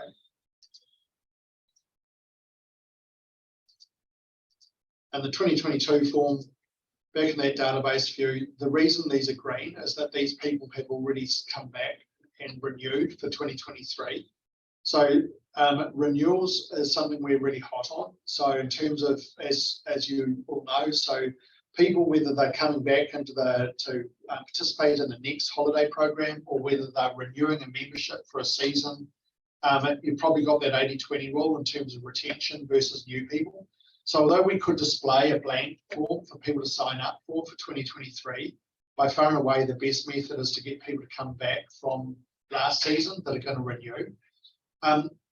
Just before we go forward, I'm just going to point out, this is a list of people. It maybe looks a little bit confusing at the moment because of those green backgrounds, but we could click down and drill into any of these records for a person and see the details that they submitted with that registration back in 2022. So we can see the name, other details, the fact that they accepted the terms, etc., from this database view. There are other things we could do in here. We could roll a person forward, for example, if your sport or if your form allows it, in which case it'll roll forward to the next season. We can also do things back from the summary view. We can turn someone off so that they won't be emailed, so they're going to be excluded if we send out a bulk invitation for them to re-register, and do a few other advanced things in here. Yep, we'll jump back out. So I'm going to pretend now we've got our database of people from 2022. We've got the official form for 22. We've also now got the official form for 23. This could be your own form that you've created yourself. It doesn't really matter. There'd be two things you would ordinarily be doing. One is you would display the blank registration form or a link to it from a button or whatever on your website for 2023 so that people have a place to go to register. As I mentioned, every form has its own unique URL. So you could be copying it'd be in the 2023, but yeah, you'd be copying that link and posting it to Facebook, sending it out in an email, doing whatever you like. Anyone that completes that blank form will end up in the database for 2023 associated with your form. Now, where I want to head though is another view of all of those records, which is into the CRM or Super CRM view. I'm going to go back to your dashboard. We're going to go down into the Super CRM tile down the bottom where Joe's mouse is. Now, Super CRM is a really powerful feature. It shows you, this is exactly the same data, but now we've got a consolidated view from all people on all forms over all time. Okay, so it means that whereas previously we were drilling down into an individual database associated with an individual form, whereas through the CRM view, this is more of a 360-degree view that you can see for any individual, all of their interactions with your organisation over all time. So this, first of all, I'll just point out real quick, this grid view. Most CRMs or member management systems have the concept of a grid view, something like this of all people. You can decide which columns you want to appear in your grid, so relevant to you. So these columns that Joe's hovering over at the moment, real easy to change these. You simply click on the settings button up in the top right, and then you can turn under display settings, you can turn on and off as to which fields you want to actually appear as columns in your grid view. Important to point out, obviously, that you probably don't want to turn all of these on. It's going to crowd your screen too much to be useful. So you decide which ones are relevant to you. They are relevant to your username. So again, we showed you access control before. You want to make sure you have your own username. Joe's just showing that she brought in the ethnicity column by simply going and clicking the ethnicity, turning that on that field through the display settings. Another key thing here, obviously, with these records is what can you do with them? You can drill into a record in here as well. So Joe's just going and clicking on this record for someone called Nancy Adams. we're now looking at her profile for that individual. How did this information get here? First and foremost, it got here probably because Nancy had completed a form with your organisation, either this year or in a previous year. So automatically for any organisation whose national body uses Sporty, or if your regional organisation uses Sporty, you will find that there are already a whole lot of databases, or a whole lot of people, I should say, visible to you in this way. Right. So, for example, in the world of rugby, Sporty's been managing rugby registrations for New Zealand Rugby since 2013. So there will be a great long history against a number of these people. So we're looking now just at the record for Nancy Adams. We could go and edit some of this information ourselves by clicking the edit button, in which case these fields become editable or cancel out of there. Then there are tabs for Nancy here. So we could look at the timeline of activity. So in here, I mentioned that Nancy could have registered with us over many years. All of those will be automatically added to her timeline. If we were to send an e-newsletter out to Nancy or an email out to a group, and Nancy's one of those groups, then it will automatically be added to her timeline. So you can go and see the history of what was sent out to Nancy. You can go and log an or add an activity, log it here automatically. So we could go and actually write a note or record the fact we made a phone call to Nancy. Let's do that real quick, Joe. Right, so we could just, talk to Nancy and save that, and you'll see that it's automatically appeared on her timeline. Right, so this is great in terms of becoming a single source of truth for all contacts. So anyone with a login for your organisation to Super CRM will be able to go and see the same timeline view that you're able to see, so that it means that that information around contact, anything to do with Nancy, is not lost as different people shift from your organisation. Next tab along, I'm going to shoot through these real quick. There's a registrations tab. In here, it becomes obviously over time, this gets built up. So if you were to see that Nancy had renewed with your organisation every year, you will see these appear every year, or through different holiday programs or any purpose that there was a registration form. If you had created a form for your site, it could just be a rep sign up, it could be a working bee. For any reason, excuse me, that registration form will appear in the history here. And you can click into, what I was just doing there is actually clicking in to see the actual details that were entered on that particular registration form. So it shows the details through here. Next tab along is a relationships tab. So if one of your forms had asked for parent guardian details, then it will faithfully bring those details in here. Sorry, Joe. Yeah, so there are two of the system fields on the form are parent guardian fields. So it's not if you've just created a free text field and called it parent guardian. You need to be using the system field type parent guardian to pull that information through in here. Yeah, just as a real high level reminder, I know we're going over this real quick, but there's a lot of support material. But just key concepts here, guys, are that you could have added someone manually, Nancy, you could have added her manually to a database. However, by far and away, most organisations have people either registering or renewing with them. So the way that Super CRM works is it means that any form you create or any form you inherit, those records against that form will automatically update into Super CRM for you, including doing person matching. So if Nancy was to go and complete a blank form with your organisation and use the same first name, last name and date of birth, for example, it will match that record and put it against Nancy's record in her timeline for you automatically. There are other things we'll talk in a moment about magic links, in which case it doesn't need to do person matching. It will automatically add that record for you based on the magic link. Just while we're on this tab, there's a duplicates tab here as well. So if for example, Nancy had been signed up by mum and dad, and knowing dad, he got her date of birth wrong, then you would be able to come in here, the system would say, hey, we think this is a duplicate, and you're actually able to resolve duplicates in here if the system alerts you to duplicates. We'll show you also, we've recently added a duplicates report as to where that is. Next tab along is the financial tab. So where there are payments or products added to a form. So if Nancy had selected a particular product then and made payment or not, it will show that amount in here. So on the payments options for a form, you can decide whether payments are mandatory or not. In this example, for the top example, we can see $20 was payable.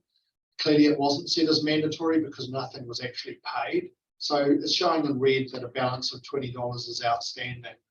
In here as well, we could go and record payment against to show that an amount had actually been paid by Nancy if we wanted to as well. So Joe's just gone and added showing a payment amount, so it's reduced the balance down to $5. There are a couple of other tabs here. There is a custom tab. I'm not going to dwell on this too much other than to say that, oh yeah, so Joe's just showing custom tab. The custom tab is really clever. It just means that you can go and rather than just follow whatever, I'll just stay there for a sec, Joe.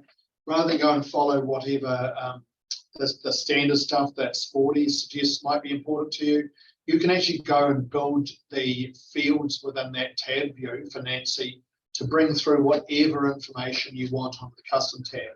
So if you've gone and added a question field to the form, an example I use, might have added a question, what is your eye color? Given the options of green, blue, brown, for example, you could go then on the custom tab and actually set it that it will bring through eye color as one of the things that comes through.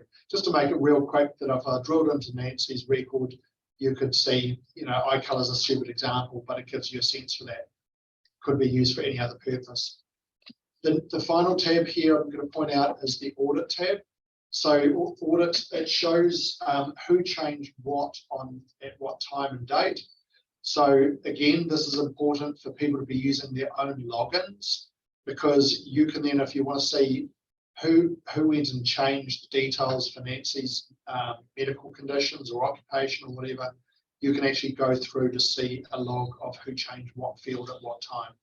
So just a reminder, we're in the profile view at the moment for one individual person, and those data fields are going to be updated whenever Nancy renews, because they'll automatically bring in the most recent values from the latest registration form. And if someone new signs up, they will automatically appear in Super CRM. The next thing I want to point out, sorry, Joe, is the filters. Obviously, I mentioned at the start that Super CRM shows you a view of all people over all time. That's not necessarily especially useful because you don't necessarily want to see people that are no longer relevant to you today. In which case, a thing that you'll commonly do is to create a filter. And so we could go and select 2023, for example, and we'll just save it purely as 2023, Joe, I think. Actually, sorry, maybe I should just point out the other things we can filter on. I shouldn't have skimmed past these. Saying the things you can do in here are really advanced. You can filter on different organizations. You can filter down to an individual form if you want. You can filter based on a date of birth range, so you can get people that are just within a particular date of birth. You can filter based on gender, ethnicity. Obviously, these are cumulative, so you could filter on people that are just a particular date of birth, particular gender, etc., particular ethnicity. Just going on further down, you could filter based on their status or their role. We'll show you how you can add tags. You can filter based on registration dates. CRM also lets you set reminders. So you can filter where there is a reminder due for you to follow someone up, for example.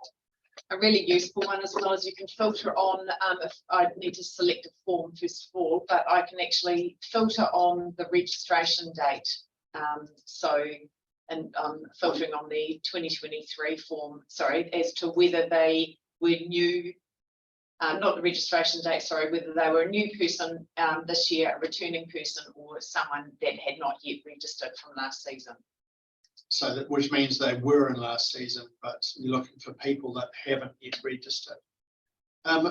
Once the key here as well, you can save a filter, right? So again, relevant to you. So by saving a filter, we can then go and give it a name.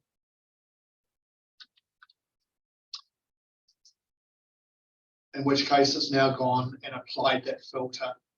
Right, so we can see it up here on the left. It happens to be that there are only 8 records in this filter. So we can see up the top in the middle there, it's showing us the number of results returned.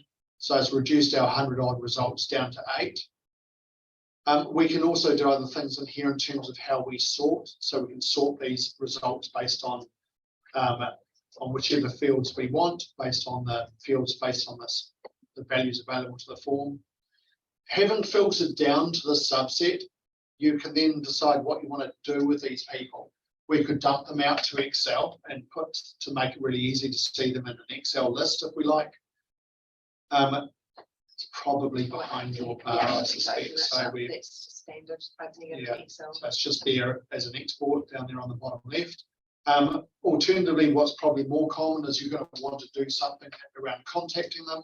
So by clicking contact for these 8 people, I could send them a bulk email, in which case it'll send an email out just to these 8 people.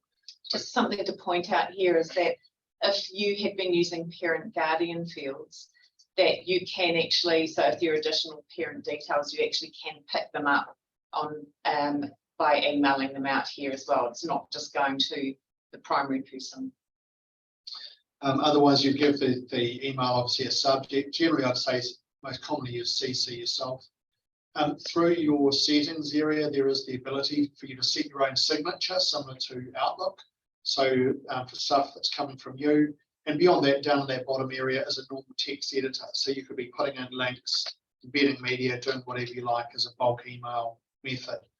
The reason that you would send emails from Super CRM as opposed to just sending them from Outlook are a couple of reasons.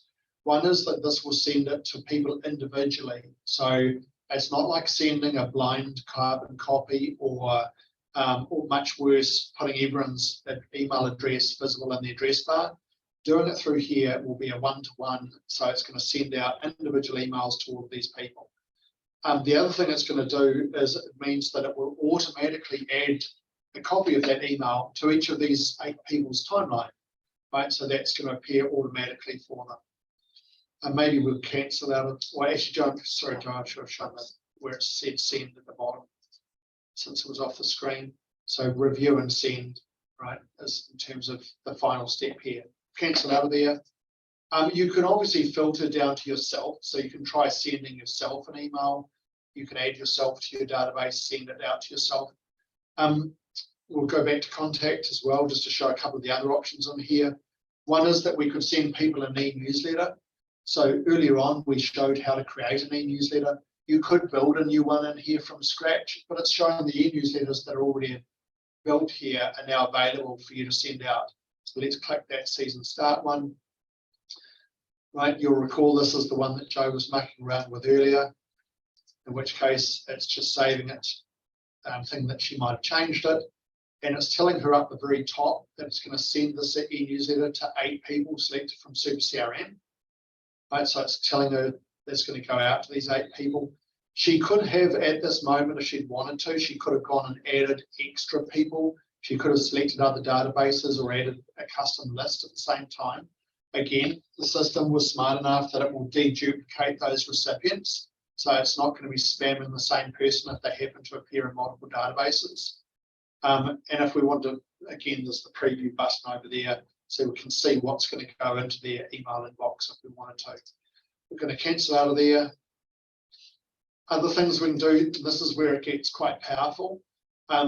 We could, for these 8 people, we could actually send them an invitation to register. This is really cool because you could, of course, use this to invite existing people back to renew for a new season, and that's how it's used most commonly. So you could simply, by clicking this link, we could go off and say, for these people, if they happen to be that we'd filtered on our membership from last year, we could come in here and select and say, we want to invite these people to register to something for the new season, for example. But importantly, you can invite people to any form. right? So you could have set up a form for a holiday program, a coaching clinic, excuse me, or any other purpose.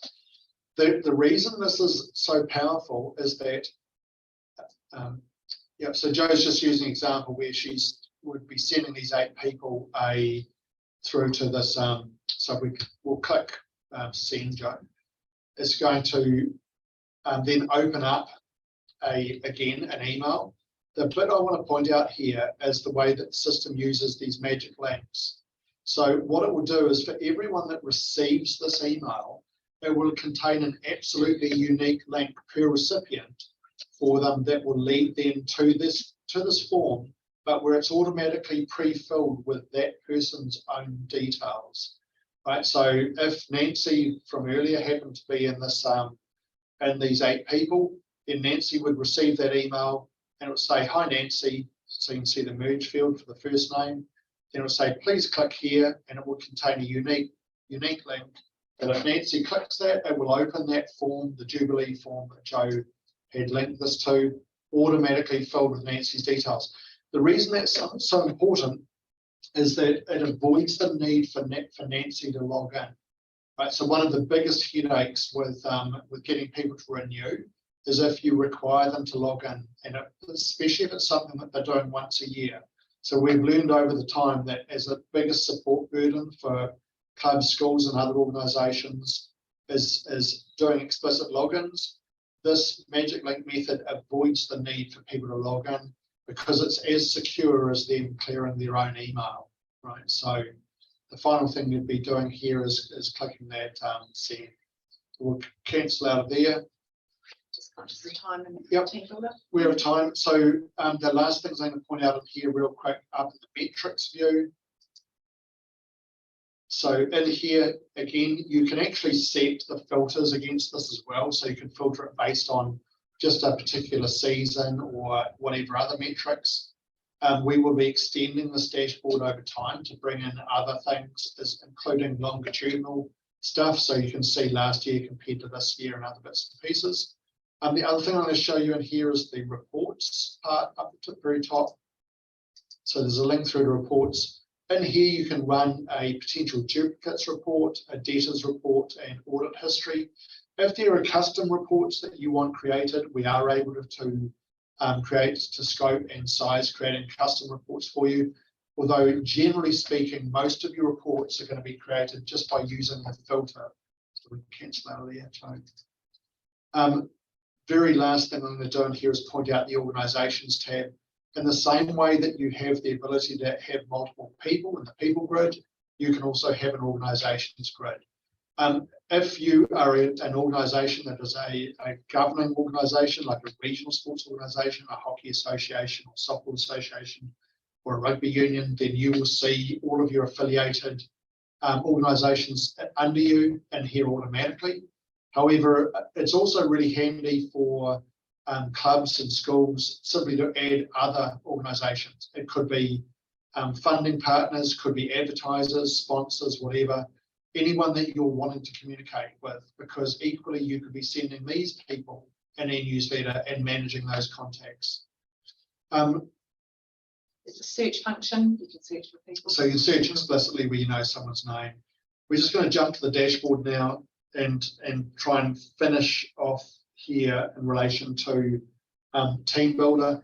Team Builder is, we'll click on the tile. Team Builder is again, it does let you access the same database of people, but through a different view. Again, this is more similar to the online forms view. Joe's just gone into the netball registration form. What Team Builder lets you do is it will automatically bring through the grades of whoever's your competition owner for team sports. So as in this example, it happens to be wired up to Whangarei Netball Centre. So it's bringing through the grade set from that particular netball centre. If you're using this from the point of view of a football club or a rugby club, it can bring through the grade sets for you automatically.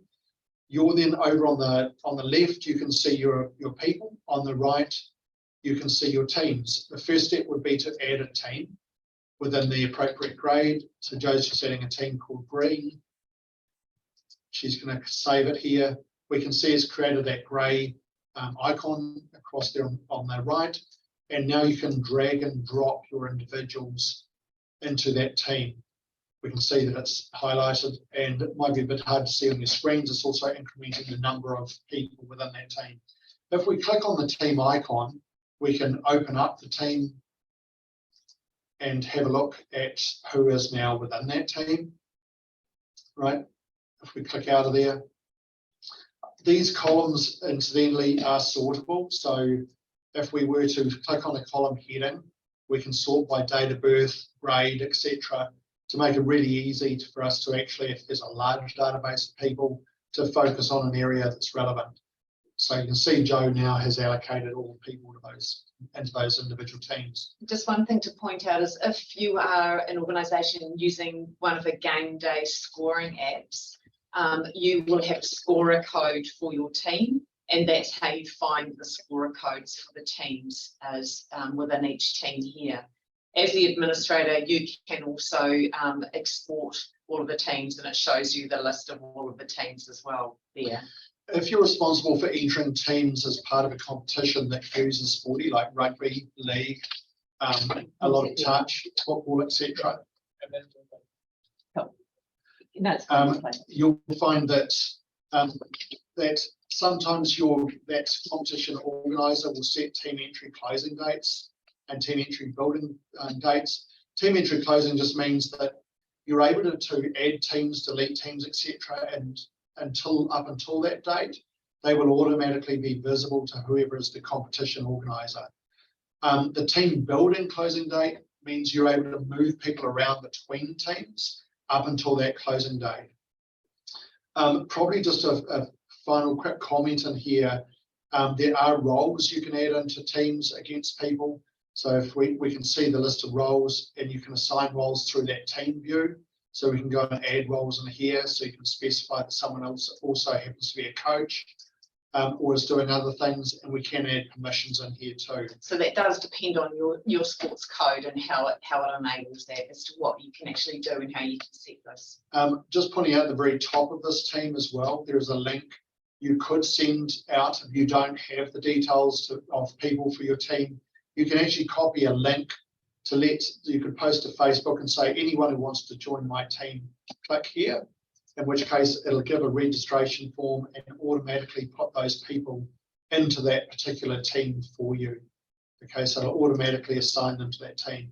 Anything you do in here, as I say, is visible through to the competition owner if this form is owned and it's an official form coming from your governing body.